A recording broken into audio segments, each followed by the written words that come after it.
Thank you so much. And if for those of you that have been doing this conference with us now for 7 years, or at least six, you know that I do this panel every year, and it comes from a deep-seated belief in me that everyone has a baseball story, everyone has a baseball bio. It doesn't matter if you've ever picked up a ball, it doesn't matter if you played or umpired or you're a fan, it doesn't matter what it is. And it comes from my own personal story. For me, baseball was my guide, my comfort, my challenge, my heartbreak, my love, my soul. And in the words of Jane Levy last night, my fairy dust. Oh, Baseball was, is, and continues to be a necessary element of my life. Now, I know there are a few odd individuals in the world for whom that's not the case, but I also know that it is the case for a lot of people, and it is particularly the case for a lot of girls and women, and for different reasons. Not more important reasons, but different reasons. It wasn't until I was an adult that I realized just how much I needed the game or why. And the same is true for all the panelists that we've had. We've had players, we've had umpires, we've had fans, we've had um, any number of people on this panel. For all of them, the why is different, the how is different, but they are equally important stories. And it is crucial for us, I think. It is important for us to always highlight those stories, no matter how the individuals, and almost to a person, by the way, when I ask them to be on this panel, their comment is, oh, well, there are people more important than me. There are people with a better baseball story than me. And what I want us always to know is, no, that's not true, because we all have one. And the two women you're going to hear from today, you're gonna love their stories, you're gonna love them, and you're gonna see they represent two really different baseball bios, two very different baseball stories, but equally important. So how this will work today, I'm going to introduce both of them, and then I'd like to, for each of them to take 15 minutes, whatever the time frame is that works for you. Tell us your baseball story. Tell us about where it started, how it started, why it's important. And then I've got some questions, but I want to make sure that all of you, you listen, you think, and think about your own baseball story as they're talking. Think about how yours is similar, yours is different. How are they intertwined or not? And so we want it to be a conversation about this very important piece, and that is it's celebrating our baseball stories. Donna Cohen is an attorney and an advocate for women in all aspects of business, sport, and entertainment. She works as their strategic advisor, gatekeeper, and friend. She is an advisor for Baseball for All and the new Women's Professional Baseball League. She created and managed the World Baseball Softball Confederation's first World Trophy Tour. She also now sits on the WBSC's Diversion and Inclusion Commission. And selfishly, I think perhaps her greatest contribution to women's baseball was that she was first a founder and continues to be an advisor for the International Women's Baseball Center. Donna Cohen is a friend to girls and women in baseball, and she is my friend. Cece Ford. I guarantee you, most of you don't know Cece, and I didn't know her until a few weeks ago. Her story, in some ways, is very similar to many of ours. In other ways, it's very different. Cece played baseball from a young age. She was a good ball player. She played it like every other girl in her generation when she could and how she could. She was even so good she played on her college team, but didn't even get a spot in the yearbook with the team. Wow. She has been and continues to be dedicated to the game of baseball.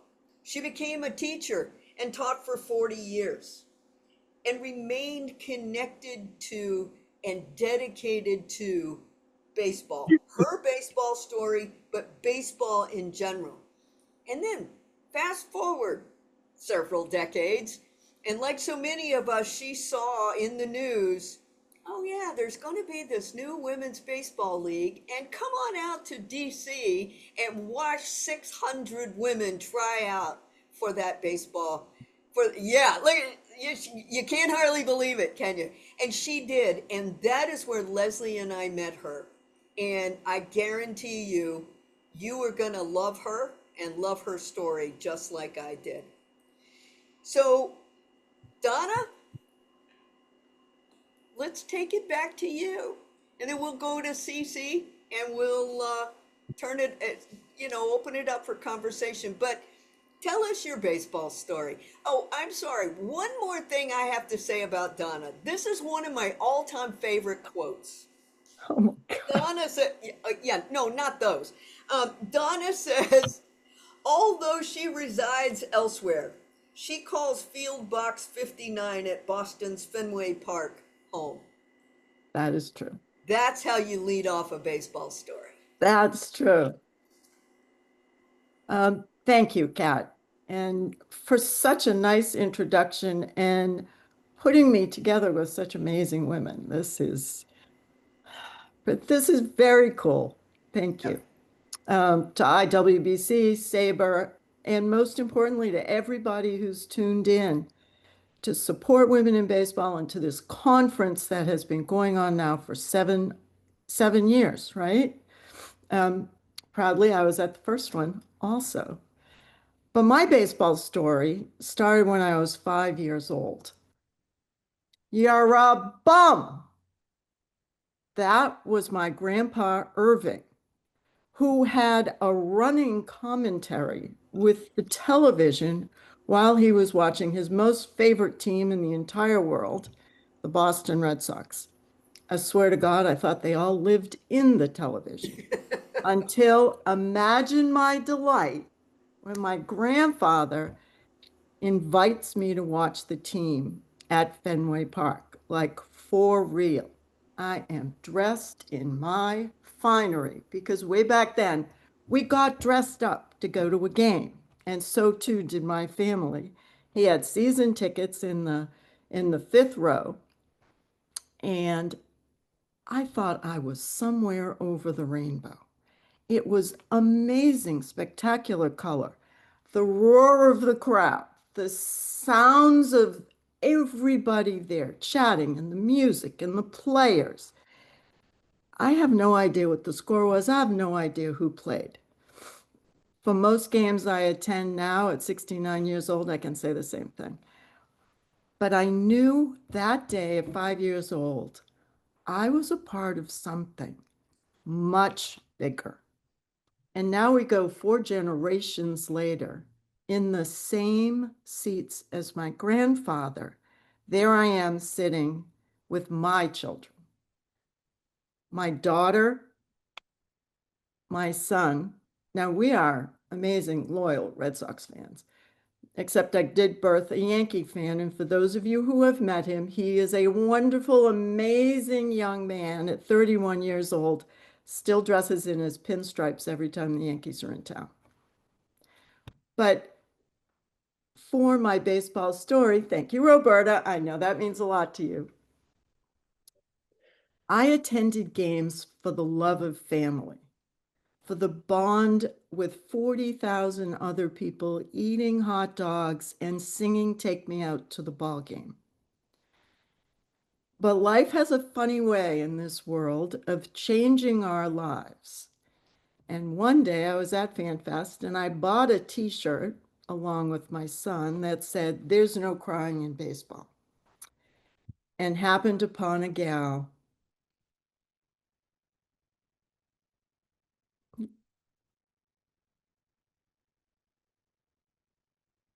gave to Maybelle Blair in her large personality, together with Shirley Berkovich and Peaky Alverson.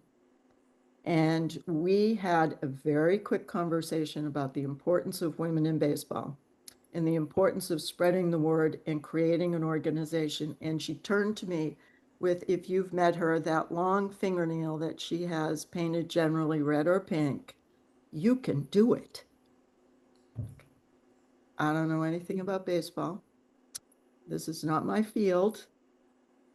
But ultimately, I ended up in California with the likes of Dr. Cat Williams and Shirley Berkovich and some amazing women who wanted to create an organization and a home for women in baseball.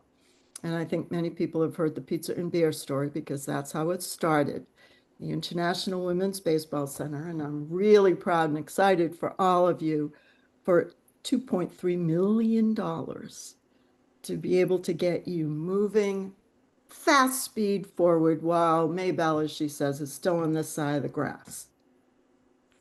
I still did not know anything about women in baseball, nor did I know they play it except for the movie, A League of Their Own, which was a favorite of my son, so we knew all the lines, but not the people.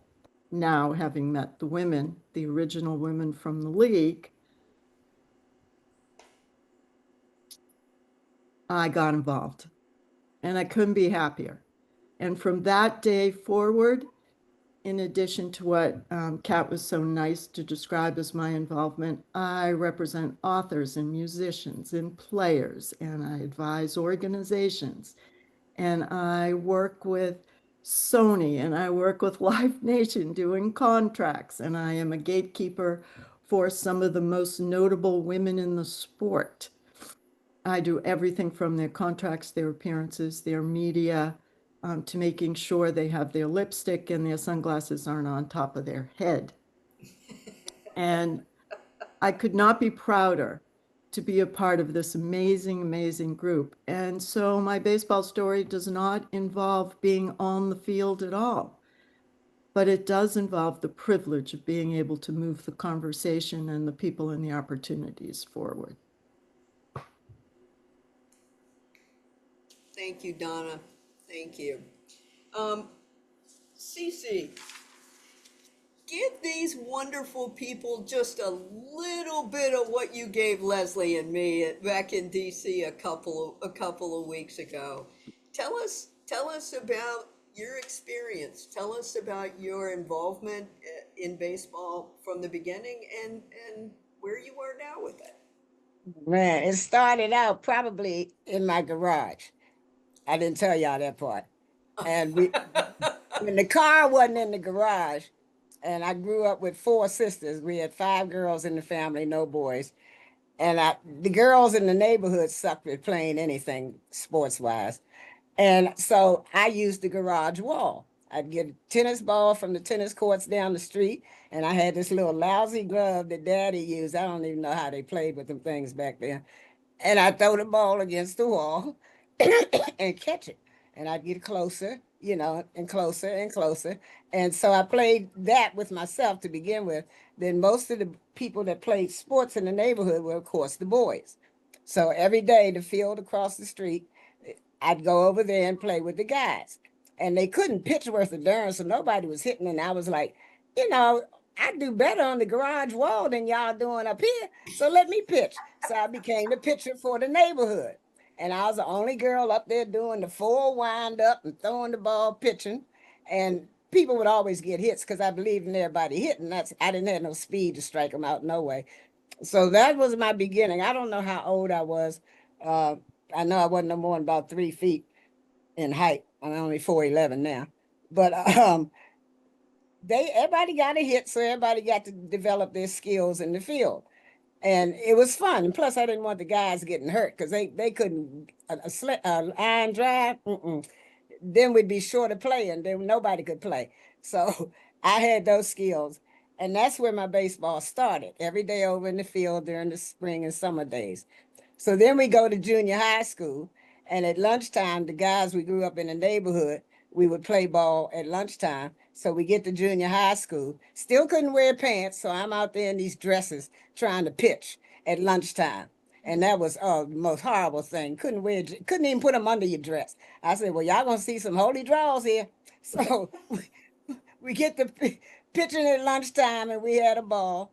So then we go to the summertime when we get to high school, and you still didn't have any real organized baseball. They had softball for the girls, and the neighborhood coach wanted me to catch and all this stuff. You good? I said, yeah, but not for no ball the size of a watermelon. No, this thing said you're gonna mess my glove up. So I didn't like playing softball at all, and the catcher's equipment did not fit me at all. It all fell straight to the ground. So the guy in the neighborhood who had a little bit of money, they'd have a cookout every year on Father's Day and have a baseball game down at the junior high field. So I would say, hey, man, can I play? He said, yeah, you can play, CC. Sure, take your normal spot in the field. They wouldn't let me pitch because they gave that to one of the other guys. I said, well, that's all right. At least I'm playing. So then the girls on the sideline with their little booty shorts and stuff on, I thought you said couldn't no girls play. And they said, yeah, but that's CC, man. Go on, CC. Y'all can't play.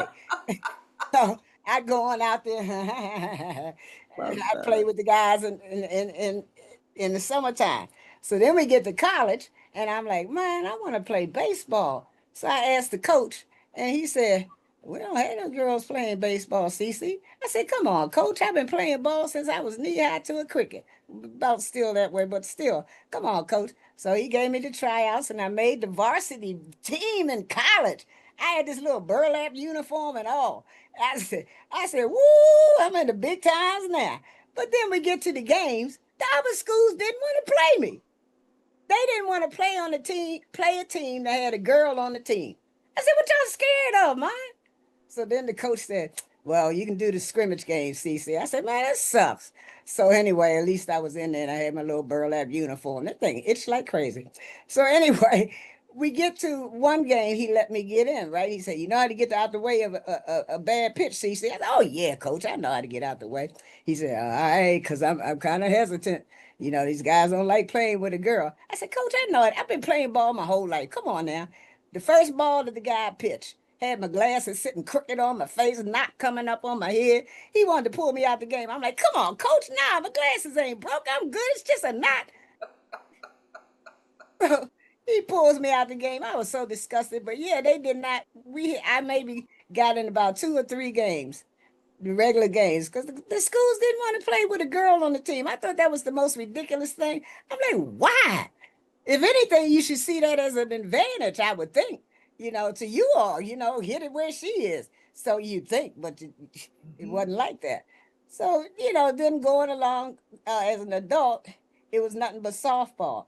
And then one day when I turned 74 years old, about 4 months after that, here goes the news radio talking about a women's professional baseball league tryout. I'm like, what did I just hear? What did I just hear? Oh my, no, yeah, can't be real. I go over there. I didn't know what time they was practicing. I said, I'm just going to sit all day. They got to show up at some point in time. So I tried to get there early. And these women are walking around with baseball uniforms and cleats clicking and clacking. I said, no. I walked through the gate crying. They said, you all right, lady? I said, yeah. And they said, well, you sure? Your oxygen all right? I mean, your cane, your walker, your everything? I said, yeah. They said, well, what's the matter? I said, I didn't think I'd live long enough to see this in my lifetime. A women's professional baseball team. You got to be kidding me, right?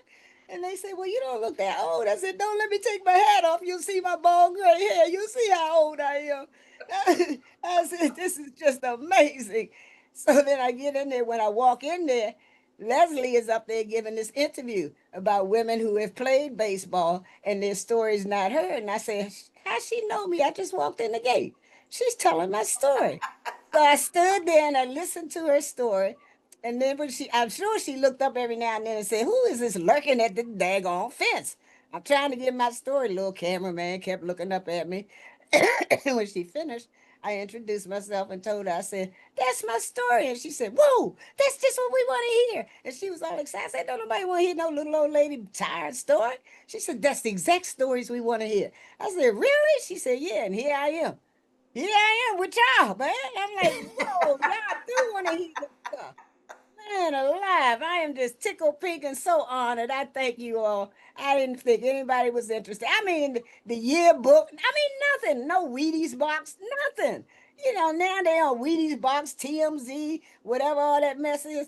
They got nothing, nothing but some pictures I took by putting the time on my camera and putting it on a tripod in my basement with my uniform on. I still got it too. Little burlap, itchy uniform. You, Cece, you needed Donna Cohen. You'd have been on a freaking Wheaties box. Yeah, man, I tell you, that was so unfair. I said the only female ever in that school's history, DC Teachers College, which is now the University of DC. Only female ever on the varsity baseball team. And they didn't give me no recognition whatsoever. I said, that is so unfair. So unfair. You all just treat little short people terribly. So Cece, tell us a little bit about your teaching career though. I know that your baseball playing career had an impact on your ultimately the career you chose, right? Yes, physical education. I wanted to be a Spanish ambassador and travel the world. When I got in college, and the professor thought I was so good, she wanted me to lead the class. But by the second time around, she had me trying to lead the class again. I said, well, I ain't learning nothing if I'm teaching the class. So they said, well, you got to take it up with the head of the department. And I said, she is the head of the department. So I said, I'm changing this thing here. So I changed the PE, which I should have done in the first place. And Lord, them science courses just took me down another whole rabbit hole. I was just amazed with all the science. I could have been a doctor by the time I finished PE courses. And then I wanted to teach children how to play. Like I said, the neighborhood girl sucked at anything called sports other than jumping rope.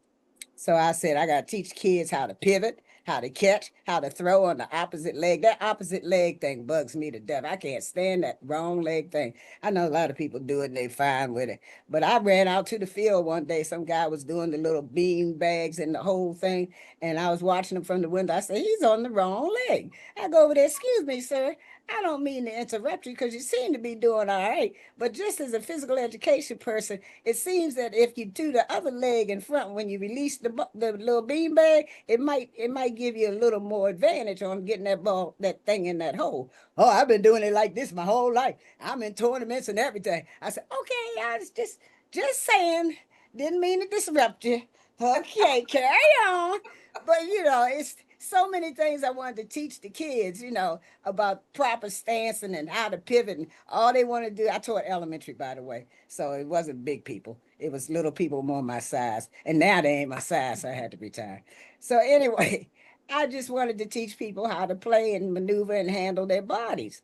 And baseball, oh, just trying to get them to hit something was just so stressful, you know. But I tried with them and then scared they would get hit. You know how they took kickball and dodgeball and everything out the school because a kid might get hurt. No, they can't do baseball. Somebody gonna get hit with the bat. I said, well, somebody can get hit with. Excuse me.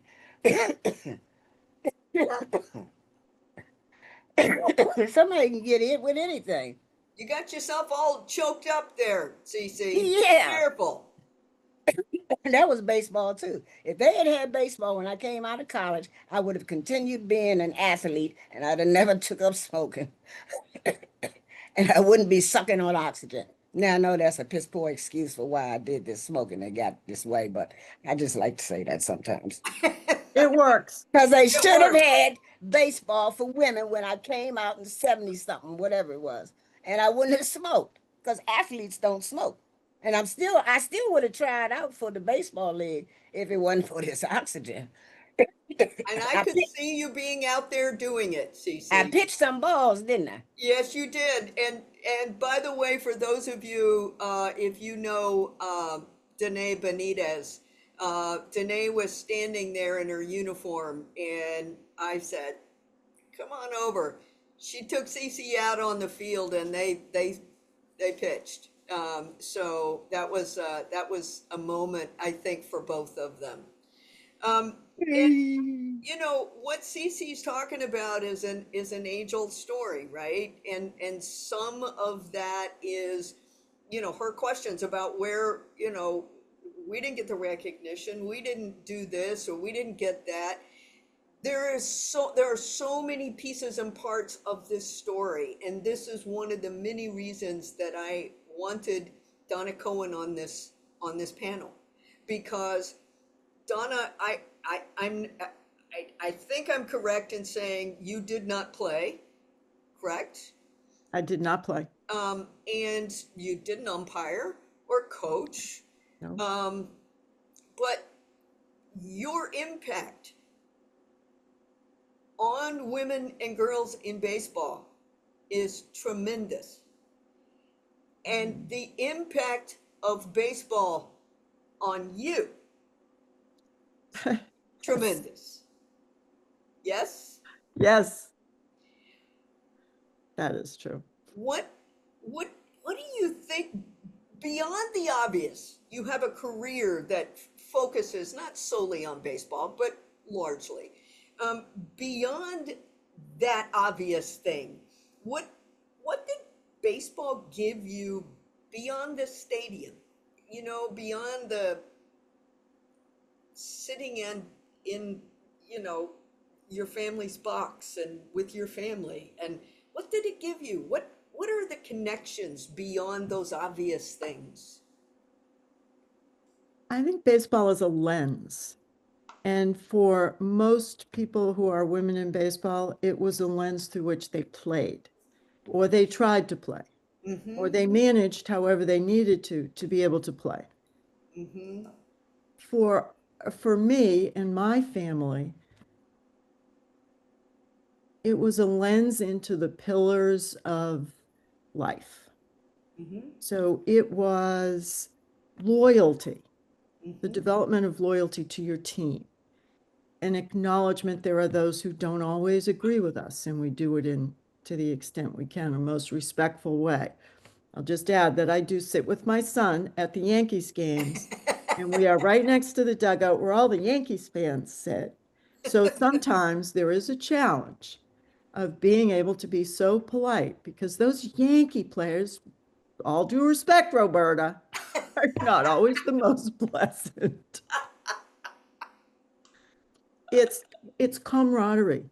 And as I had said earlier, it's camaraderie with people you've never met. 40,000 people. We're all eating the same hot dogs.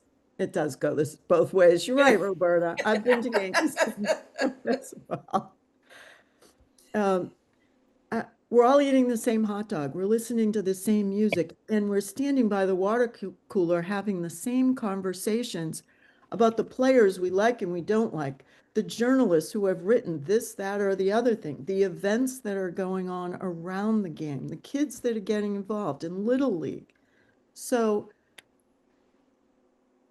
those are two of the really important foundations. Integrity is an important foundation. I mean, we've got 15 in our family now. We've got 4 seats, and we have developed rituals, Mm-hmm. family rituals around the game of baseball. And it isn't so much about baseball. It's that we get together once a year to do the splits and who's going to what games. Yeah. We figure out which kids are going to be able to be together to watch what games, when we're going to spring training. I have the Red Sox Women's Fantasy Camp, which I am very proud to say I helped create. I was For hoping you would bring that up. Please talk about it. we are actually um, snaps for the Boston Red Sox. We are our 10th year this year. We have sold out every single year for women of any caliber and any interest, whether they've ever played at a higher level or never played. We have all women umpires led by the inimitable Perry Barber. We have had Shirley Berkovich, Maybelle Blair, and Mary Moore, who are AAG PBL players.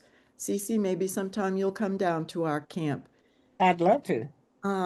Okay, we have to make that happen. Yeah. But You heard it, Cece. these are a group of women who are baseball sisters. And they're baseball sisters because of the lens of baseball. They're baseball sisters who take care of each other, who show up for each other, and allies in the men's camp who support the women in baseball and what they want to do. And some of our gals were at the WPBL and tried out. Some were there to volunteer. Everybody showed up. And that's another thing about baseball, bringing people who would otherwise not have anything in common together. So, oh, hello, Ryan. He just made a comment. So those are things that are foundational that baseball is the lens for, I think, in humanity. Did that answer your question? I might have gone off them. No, it did. And I hope everyone takes a look at Ryan's comment about Donna. Oh, what did he say? I didn't see that. It was all good. Oh, thank God. You never know. You never do. You never do. Not from Ryan. He's a great guy. You just never know in general what people might be saying behind your back after you negotiate them into a contract and they say, Jesus Christ, I hope you never represent anybody else in this league. So in a positive way. It was in a positive way. That's right. It was a compliment. So before, and I've got other questions, but I want to make sure everybody gets a chance to engage and converse with these two. Emily, have you been watching the chat? I have been a little bit, but I'm not good at doing more than, 4 things at once. But if you have questions for either of them or comments, would you raise your little yellow hand? No comments, questions? Because I'll just keep going. So if you don't want to hear me. Harriet raised her hand. Has her hand up. Ah, okay. My says lower hand, so I don't know the difference. Is there a higher or lower hand? I hit the lower hand because it was the only one available. But this question is for Miss Cece. Yeah. Miss Cece, Yes, when ma'am. you played as a little girl, what was the concept that you, or what was the reaction of your community? And tell me, was your community an all-black community or an all-integrated community when they saw this little black girl playing baseball, throwing the ball against the wall and playing with and being very comfortable with the boys? Because you and I shared that. But the only reason why I got to play is because everybody was scared of my daddy. So they scared me home in tears to tell my daddy that they wouldn't let me play. But tell me more about that, because that's a commonality between both of us, which I'm very proud that you share that with me. Well, they weren't scared of my daddy. They were scared of me. Okay. I was a little firecracker back then. I beat their knees. You were I beat different? up their knees. But no, it was me. Everybody knew it was just me. Tomboy was the common term back then. But I was one of the boys. Like I said, at the junior high game, the guy said, "Oh, Cece, yeah, you can play. Go on and get your spot." And the girls were like, "I thought girls couldn't play." They said, "That's Cece." Never said I wasn't a girl. Never said I was a girl. They just said, "That's Cece." She always played with us since elementary. So yeah, it was an accepted thing in the neighborhood. I mean, it was all predominantly black. After a while, because when we first moved, my oldest 2 sisters couldn't go to the school across the street because it was not segregated yet, or integrated, whatever you call it. But they had to go to a school somewhere else. Yeah. So people would stop in their cars coming down the street when I would be on the mound pitching and say, "You can hear them, that's a girl." And I would go, "Yeah, glad y'all noticed that." I did have more hair then, so I had a little ponytail, little plaits. Your parent would give you all them plaits all over your head. So they knew it was a girl. And then, It like just I said, makes me dress us. nervous. So I was still in skirts, even though it was playtime, but it was your play clothes skirts. But yeah, it was just common knowledge in the neighborhood that was Cece. And Daddy would always put me up against the guys, the older guys. He'd have them all lined up at the end of the street, and you race Cece down to Did? the other corner, and I would beat Oh, him up. really? Did I write it Older on guy, there? yeah, he'd have me Yeah. run. I could run like a mother, and he'd have me race them, and I'd be down at The the other first corner one where I waiting wrote on them to down get down the street. And they like, dang, Cece. But You know, yes, that's why I have a raceable. Oh. Kathy, would you mind muting yourself? Sorry. I think we're good now. yeah, but it was just a natural. Cece was always the first one out every day on the bicycle, waiting on everybody else to come out to see what we was gonna play today. Cece was the one they held down the sewer hole to get the ball. They'd hold me by the feet, take the manhole cover off, and hold me down there to get the ball. We get the ball out, go rinse it off with the hose, drink from the hose, go back on the field and finish playing. It was all part of a day's work, But the guys, they weren't that skilled either. They got better by us playing every day. But yeah, it was just a part of the neighborhood. It was a known thing. Cece was the little athlete, I call it. They called it tomboy. I don't know where that term came from, but anyway, that was my label. But yeah, no, Daddy was crazy and he did scare half the neighborhood. But no, when it came to the sports and me playing, I don't care what it was, football, kickball, baseball, Cece was always playing. You know, it Thank was you. just it was just a Thank- given. Good. So there's a question for Donna from Joshua. I'm a former lawyer who once heard at a continuing legal education seminar from the then head of the MLB Players Association that he would rather hire someone who had labor law experience but no baseball knowledge than, and I can't read the rest of it. Joshua, you want to? Sure. Can you hear me? I'll just jump in.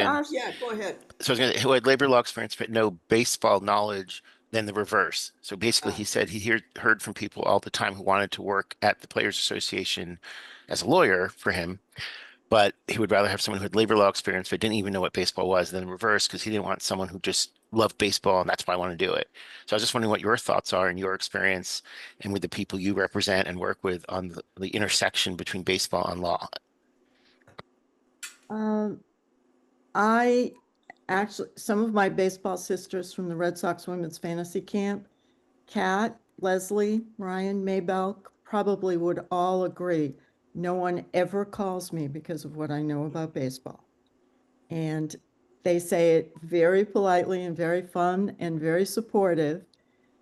In fact, what I seem to bring to the table is not whether you turn to head to second, whether you steal home, whether it was a good call by the umpire. I bring a holistic, global approach to making sure a person or an organization is on good footing, that their strategy works, and that the people who I represent get what they need. And I have been known to put a bunch of people in a room who don't know each other or maybe don't even like each other, and we all have a common goal. So I'll just tell you one quick story. It doesn't have to do with baseball, it has to do with soccer. I'm a trustee of the National Women's Soccer League Players Association, and they have an emergency fund, and I am a trustee, and we support players who don't get paid quite as much money as everybody thinks a professional athlete gets paid. So we help them with basic living expenses. And when I was recommended for the job, the first thing I said in my interview was, I don't know, I'll leave that part of the language out, anything about soccer. So I just want to say that up front, because if you're looking to have a trustee who knows soccer as a background, I don't want to waste your time on having a conversation. And what they said to me, which almost made me cry, frankly, was, oh, we know all about what you've done and in baseball and in representing your clients who are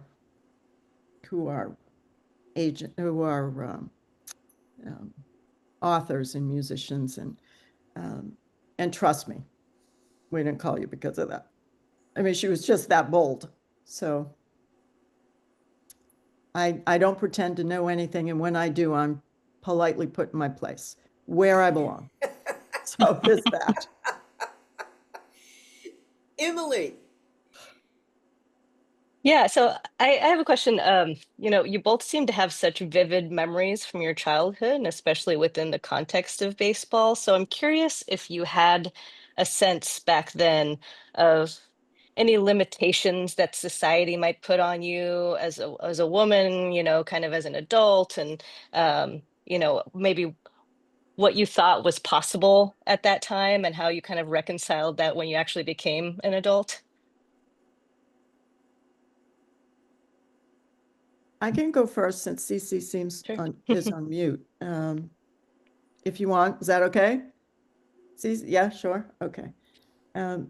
First of all, no. Way back when, it didn't even occur to me, quite frankly. And throughout my career as a lawyer, I faced a lot of that, and it still didn't occur to me. And when I teach, was invited to teach at my daughter's school when she was in middle school. And people were asking me all kinds of questions about what it was like to be the first woman partner in a litigation firm, first in litigation as a female lawyer, and then the first woman partner in the firm. I really didn't notice it at the time. I don't think there was as much of an awareness. I thought of myself as a human, as a person, as a smart person, or as a lawyer, or as whatever it is, but I never identified specifically with, are they treating me one way or another because I'm a girl? Now, when I look back on the stories and when I speak with people today, oh yeah, I can see it. But it just wasn't in my face at the time because it wasn't brought up that way. I don't know, Cece, you might have seen it possibly differently, but it didn't occur to me. No, I didn't really. Like I said, I was just one of the guys, and the guys knew I was one of the guys. I remember one time the guys were raising hell on the corner, and Daddy said, "Get your piece." And I said, "Daddy," he said, "We're going out there and clear this corner." I'm like, "Daddy." So he goes out there and opens his jacket up with his piece in his belt. I know this is a horrible story to tell. And he said, "Y'all gonna clear this corner." I got my pistol pack and sister daughter with me. I said, "Daddy," he said, "Show him your piece." I said, "Daddy," he said, "Show him your piece." I had to show him my piece. So he says, I cleared this corner. So the guys cleared the next day. They like, "Cece, you weren't gonna shoot us, was it?" I said, "Look, I gotta live with the guy. Okay, what you think? I would have hit you in the foot or the knee or something. I wasn't gonna kill you, but I gotta go back in the house with him. I'm sorry, y'all just get off the corner. You know, I'm just me, and they just knew I was me. So it wasn't. Even though it was weird, I'm like, what is wrong with the world? Why everybody got to make a big deal about me being a girl and I shouldn't, and I shouldn't, and I shouldn't? I said, if I can, then I will. It just didn't make any sense to me. And whenever I could, I would, you know. And I still kind of like that, though. But I just don't understand and then if one of the guys we growing up with try to hit on me because I'm a girl, oh, we weren't friends no more. I'd punch him in the face, say, "Boy, you better go on with that mess. I'm one of you, one of the guys." They knew I was a girl and I knew I was a girl, but I didn't look at me as a girl. I didn't look at me as a guy. I just looked at me as me. And I still don't know why people make a big thing of that. Go places, "Hello, sir, how can I help you, sir?" And Mama used to say, "They keep calling you sir." I said, "Mama, I don't know." She said, "Well, if you dress like that and look like that, what you think they're going to do? You confuse them." I said, "I'm sorry, Mom." She died at 103 back in May, right? So she's like, you know, "You're my son." I said, "Oh, Lord, I'm confusing my mom." I said, "No, Mom, you ain't got no sons. You got 5 daughters. I'm next to the youngest daughter. You don't have no sons." "Yo, you look like," I said, "Mama, I'm sorry, Lord, I'm confusing my mother. What am I going?" It's just the world is just weird, man. Just well, Cece, I know you mentioned that your sisters did not play. Is that correct? no, they couldn't play nothing. Did did did your father play He baseball couldn't at play all? nothing. No, no. Wasn't So nobody in the family athletic at all. where the At, heck at did all. where the heck did you get it? The guys in the neighborhood. Yeah. every day growing up and playing with the guys in the neighborhood because the girls couldn't play nothing. So I was always playing with the guys. Whatever they played, I played. Did You you, know, what about going to games? Was it more about you all playing, or did you go to any either minor league, major league games at all? we didn't have no money to go up the street. So Yeah. no, we didn't go to anything. And I forget how I got my glove. I didn't think I stole it back then because you couldn't steal from the sports stores, but I didn't steal anyway. But I don't know how I got my glove. But I had a daddy's glove until I was able to get in high school or something, work summer job or something. Right. And I got a decent glove. The same one I used when I came to the tryouts. Still got that glove. You hang on to stuff when you ain't got I know stuff. it. And I you get still have stuff. mine too. Yeah, Get stuff, you hang on to that stuff. that's right. So, so, who was do you have a favorite team, Cece?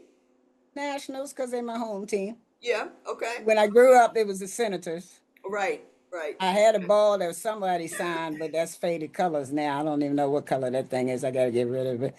But yeah, it was whatever the local team is. Okay, okay.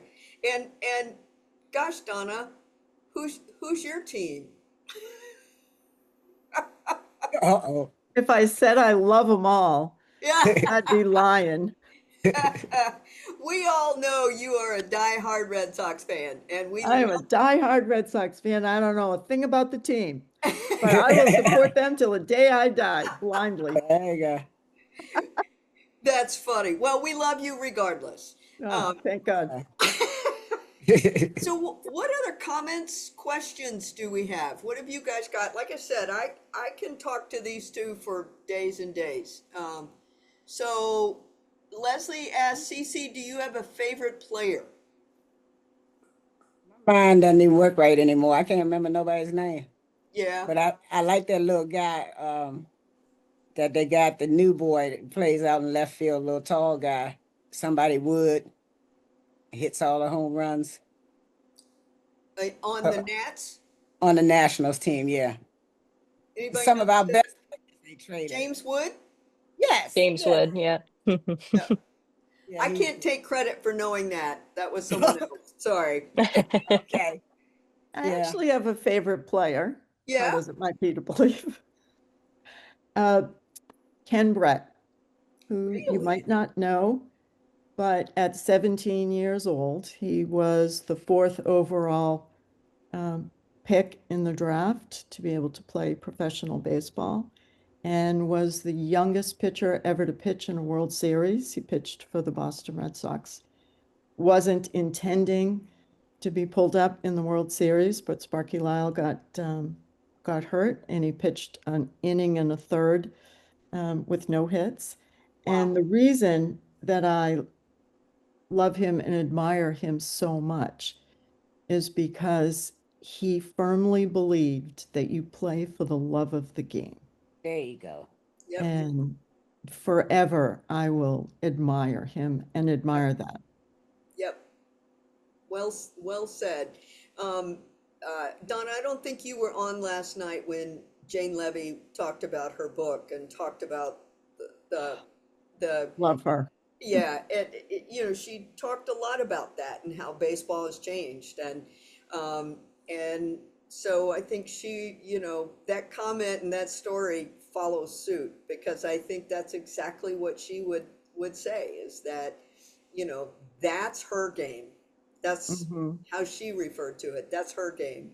And her game is missing now. Her game is not, her baseball is not prevalent. And so it's a good, Well, if I can, if there aren't questions at the keep minute, going.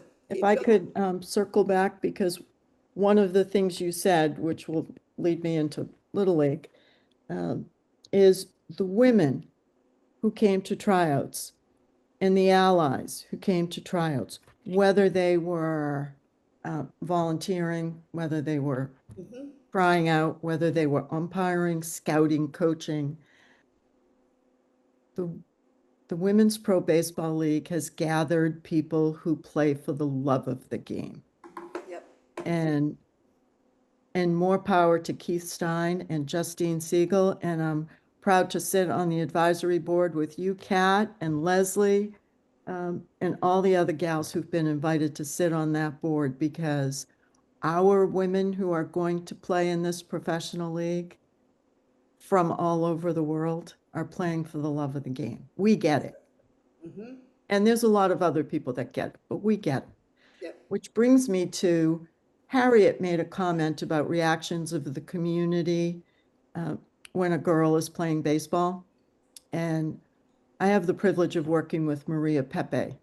If you don't know her on this call, she was the young gal who was playing Little League in New Jersey, Hoboken, New Jersey.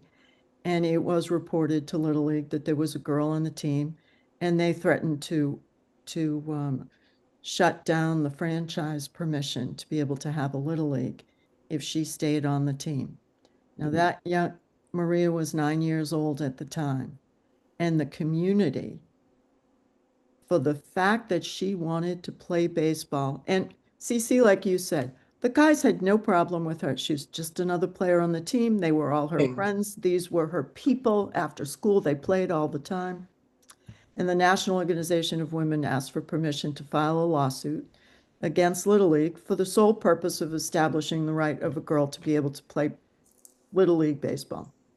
And they fought that if you ever have nothing else on your plate to read, and after you finish Jane's book, and after you finish Cat Williams' book about Maybelle Blair, and Roberta has some books out, so you should read hers too. I think it is sad the extent to which Little League went to try and keep girls out of America's game. And 50 years later, so they lost the lawsuit, and their response was to create softball, because God forbid a girl should play baseball even at that time and after that court hearing.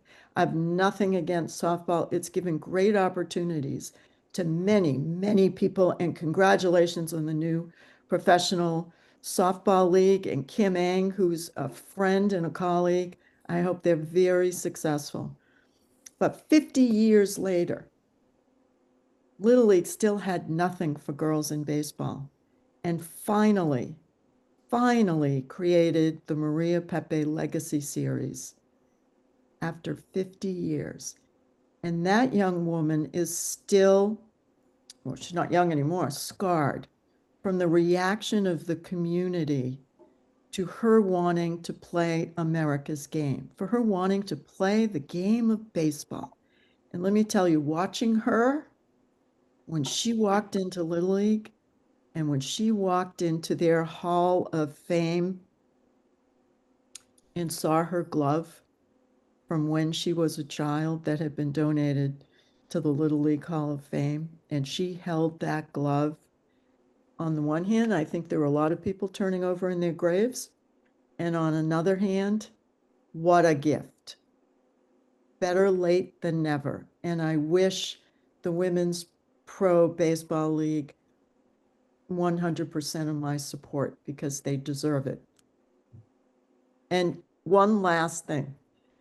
An executive from MLB, so much as they have yet to learn, came up to me and said, and this was just, Red Sox Women's Fantasy Camp does a reunion game at Fenway Park, which is awesome. And the gals were out there, and one of the executives came over and said, "Congratulations, I heard you're now a member of the advisory board for the new league." And we were talking about the new league. I was very excited to brag on it. And I'm wearing my WPBL shirt. CC, I saw you have the hat. Big letters, Women's Pro Baseball League. And he said, "So it's softball, right?" I'm just going to hard stop right there. You're on mute. Grab their head at the same time. I don't even know Keep what up the to say to fight. that. You don't. Yeah. Go ahead, Cece. Comment on that. Man, it's just pitiful. It's just like when they see me doing something, the first thing they say when they see who I am or whatever is like, "You're a girl." you know, you get chased by, I'd have such horrible stories. You get chased by the cops, and when they finally pull you over, they go get up to the door, the window, and they go, "It's a girl." And I'm like, okay, what, girls can't drive? I mean, just because you got embarrassed and outrun, I mean, you know, it's always, it's a girl. Well, in some cases, that's maybe not a bad thing, right? Yeah, but Yeah. it's, but Cece, there's another, Harriet has another question for you in the chat. What in baseball do you see that needs to, what in baseball do you see that needs to improve on rules, conduct, that kind of stuff? Just in baseball in general, what do you think needs to be improved upon? A lot of this interference with trying to soften the game and shorten the game, putting the person on second base on extra innings. That's the craziest thing I've ever heard in my life. I Yep, said, what in the world? The shift.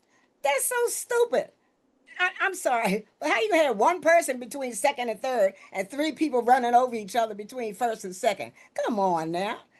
We used to play the short infielder. I thought that was dumb. yep, That's how my knee got broken. yeah, Somebody, the out center fielder running in on me, and I'm yelling, I got it, I got it, I got it. Bam! Next thing you know, I'm out of commission. yep, yep, The, yeah, the rules. right. Just let the game be the game and let people slide in the base. You tag and jump out the way. That's how you get stop from getting hurt. That's right. You don't tag and stay there going, No, you jump out the way. Learn how to play the game. Yep. I'm Well, sorry. I just, did Monet Davis try out for the professional league? I recall she graduated from Hampton. Yes, she did try out. We had the um, we had the honor of watching that, and it, I, this is this panel is not about me, but we keep bringing up the WPBL, and I just want to say there are those moments in your life, you know, those moments when you meet Maybelle Blair for the first time, those moments when you remember your first major league game or whatever it is, but standing there watching 600 girls take that field in DC, I never thought I would see it. And I have to tell you, it is inspiring. And so, and then I got to meet Cece on top oh, of go it. ahead now. Yeah, there's a question in the chat. I don't know if you saw it for Donna about the Red Sox Fantasy League, Donna. Tiffany asked Oh, about yeah. sort of how that came about and how it works and just what is it. So, Thanks for the question. So we were we meaning I represent Dick Flavin. He's since passed, but he was the voice of the Boston Red Sox at the time. And we were down at spring training at an event, and the people running the event were talking about the men's fantasy camp. Dr. Charles Steinberg and I and Perry Barber were in the middle of that conversation, and the question came up of, why aren't you doing one for the women? Why don't the women have one? And yeah, why don't they? And so I just realized this may be the story of my life. Over hamburgers and beer. It's all about the beer, I know, Donna. it's all about the beer and the burgers and the hot dogs and the pizza. We created in 2015 the idea for the Red Sox Women's Fantasy Camp. It was to be similar and follow the same thing that the men did, because one of the things that I wanted was equality or equity. And the second thing was all women umpires, and they said yes. Representatives from the AAGPBL, and they said yes. And 2 women coaches, and they said yes. And so our very first coaches were Marty Sementelli, who's from Massachusetts, part of Team USA, and and Justine Siegel, who is the founder of Baseball for All, which offers the largest girls' opportunities in the country now, I think maybe in the world, and a founder of the Women's Pro Baseball League. How can you get involved? It's first come, first serve. You sign up. It's 6 days of being in the spring training facilities. We have access to everything and everyone, except the MLB players. We need to mind our manners when they're down there because they're there for the same reason we are, play baseball. And we play games, and we are coached by former Red Sox, MLB, world champion players and coaches. And it's just a blast. I don't know, it's something that is a once in a lifetime, and I'm grateful to be involved and help it along. And we sell out within hours of it being posted, so get on the list. So Did I answer the question? there was a question about other teams that have women's fantasy camp. Would that be the Yankees? So the Yankees were first, and as the people at Red Sox say, the New York Yankees were first, and they did it because they refused to permit women to play in the men's camp, so they gave them another option. So they were first, but we perfected it. And Saturday, the 27th, is the Red Sox versus Yankees women's fantasy camp game at in Worcester, and we are being hosted by the Worcester Red Sox. That's fantastic.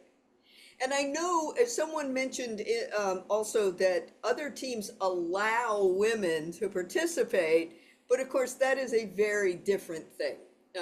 And the fact that every team doesn't have a women's fantasy camp is Donna, can you get on that? Can I make a quick comment about that? Because I've worked a number of them.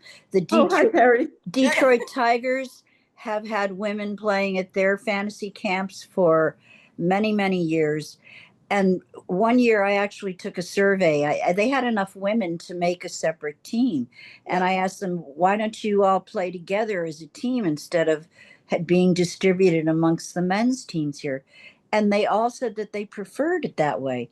And I had to think it was because maybe they had never played with other women as teammates, that they were so used to playing with the men that they just thought that was the way to do it. And also in tribute to you, Donna, and your just amazing unnatural skills at organizing and getting things started. I remember you invited me to a Red Sox spring training game, and we were talking. You took me over to introduce me to John Farrell, who was the Red Sox manager that year. And you were talking to him about a women's fantasy camp. And this was March of 2013 or 2014. And by the next January, the first camp had happened and it sold out. And you resisted the urge to expand for a long time, but finally it got so popular that now you have an expanded second week. And what you have done with that camp is just extraordinary. And it gives so many women a chance who never really had the opportunity to believe in themselves, but then they go to that camp and they are treated with such respect by the players and the coaches. And that is so incredibly life-changing for so many of them. And I just wanted to extol you for making all of that possible and for giving jobs to women umpires too. Because when I started hiring umpires for that camp, it was not easy finding all women. Believe me, I had to, go back through archives and dusty records, just trying to find enough women to show up for the camp. But now, 10 years later, that is not at all the story. And you've just done such an amazing thing with that camp. So thank I you. appreciate that, Perry, and I love you dearly, but that camp is because of the people who are there. The people who Absolutely. participate in that It- camp, it has its personality and its longevity, its sustainability because of you, because of the coaches, and most importantly, because of the Red Sox and the women who sign up and actually go. I'm just on the sidelines. Well, you set the tone. It comes from the top. And so that has made all of the difference. And like you pointed out, it starts with the foundation of integrity and love for the game. So that's what's wonderful about it to me. And all of these stories, Donna's story, Cece's story, Perry's story, every story that all of you have to tell, they are equally important. They are equally important. They are different. They bring different perspectives and different insights and ideas to the game of baseball. We can't understand. We can't preserve and protect and support and fully embrace the history of girls and women in all aspects of baseball until we get all the different perspectives. When I used to teach, I started every history class with this. It's all about perspective. And I tried to explain to my students, if you only know one piece, one part of World War II history that involves what kind of ammunition you use, then you don't know anything about World War II. You got to understand it all. You got to listen to all the stories. And I don't care if you never picked up a glove, if you never picked up a baseball bat. Your impact, Donna, your impact, Cece, your impact on the game for girls and women is invaluable. Those stories are invaluable. And as long as I have a breath in me, we're going to tell those stories. We're going to talk about them. We're going to highlight them. And we're going to make sure that as many of those stories as possible get out there. Because I guarantee you, there's some kid somewhere who says, you know, I thought I always wanted to be a lawyer, but I love baseball. I had no idea I could be involved in both. Or there's a kid who grew up like you did, Cece, and said, you know, I love the game. I played the game, but I gave up because I thought I was the only one. Your stories are important. Your questions to the rest of you and your comments are important. And unless there are other questions, comments, go ahead, Leslie, sorry. So I was just curious with Cece because I didn't know the answer to this. I know in your teaching you talked about teaching the students using your baseball knowledge and skills and things like that. Did you ever get a chance to do any coaching? Yeah, but not so much baseball as softball. Okay. Yeah, because I worked the summer camps with park and planning every year for over 20 years. But it was always softball because they were scared the kids would get hurt with a hard ball playing Gotcha. baseball. So it was always softball. I said the I ball know. ain't soft. They do know the ball ain't soft, right? I was going to say, softballs are soft, right? You ever get hit with one, for Pete's sake?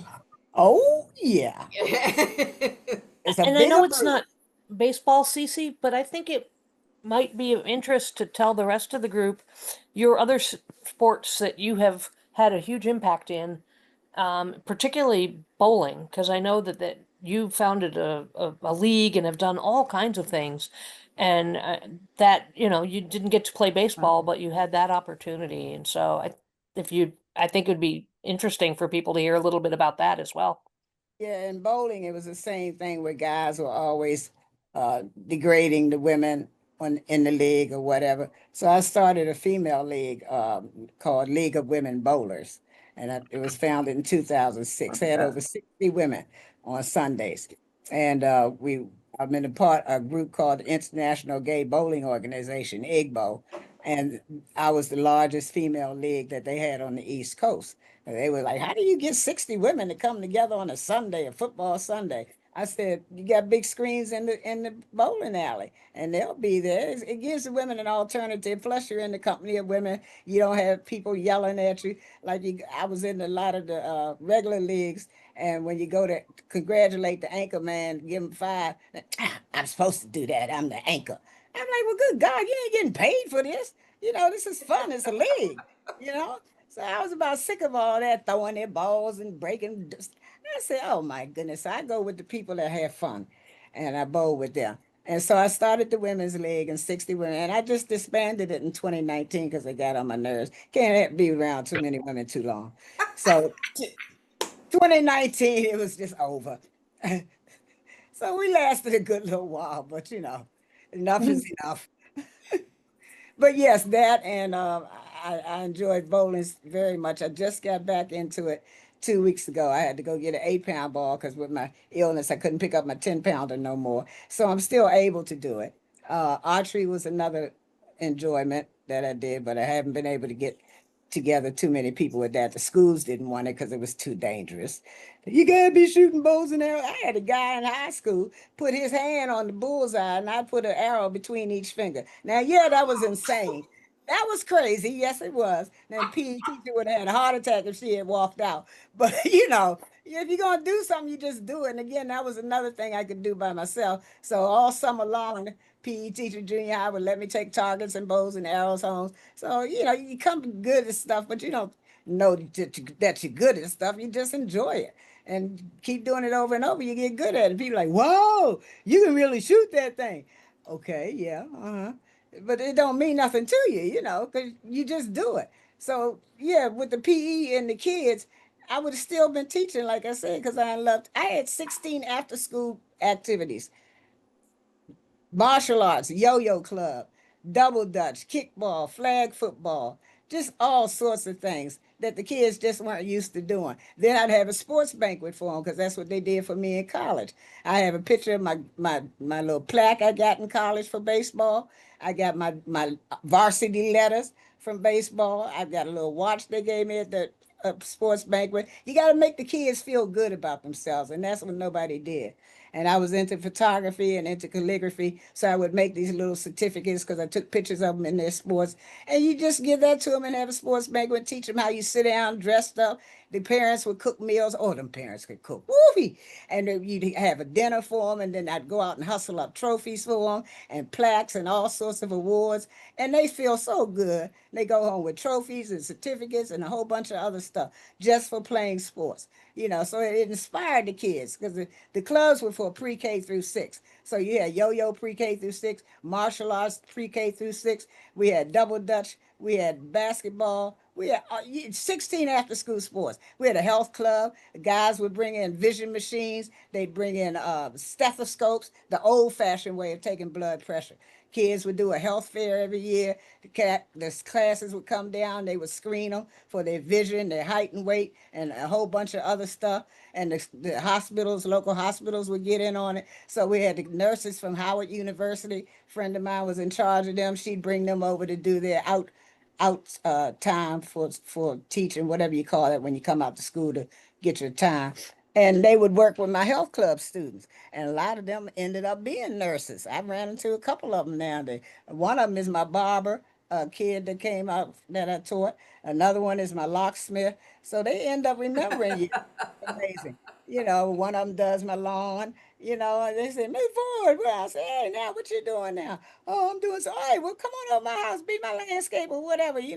And they appreciate, they remember you. And I don't know why, but they remember one little teacher out of Well, all the teachers they had. So it must have been doing something okay.